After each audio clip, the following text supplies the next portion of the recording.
ayaanay midho alleeda waxa jirta waqtigan hadda jooga nin wanaagsan la waaye waxaan weerar ku qaadi warda xaashininkeeda waxaan ayaan weydiinayaa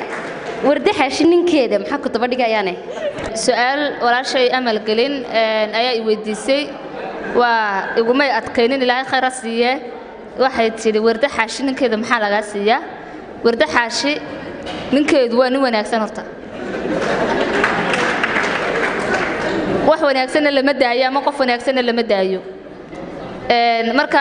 wanaagaas faraha badan ee ka arkay baa warda xaashininkeeda daba dhigay hadaan wanaagsanaan lahayn waxba kuma tarsadeenba waxaan leeyahay waligay nin abwaana jacayl maan wadaagin balse wiil cuna qaadka xiriir waanu sameeyna hadduu dooq wareero wax kasta ku tusaaye waanigii bartay maalin mid shaxaadka ku waaran anigu aan waxba haysan dhahayo walaalo way xumaatay saad waxaad haysay siiba taasi ma aha wax weyne waanigii arkay doobab sida naaga warqaada wali way socotaay rag waxa ugu liita kana soo wacaleydka na weydiiyo taswiirta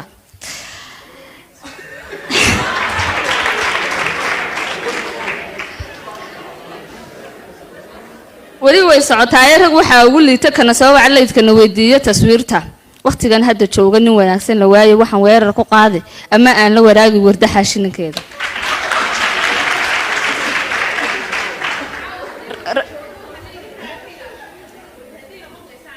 dad badan waxay moodaan warda xaashi magac yani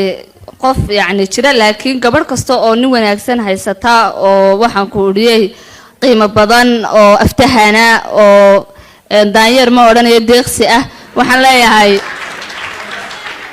leeyahay gabadhay warda xaashi ninka waa lagaala wareegayay saas ula socod insha Allah taala dhamaantii waa mahadsantihiin aamin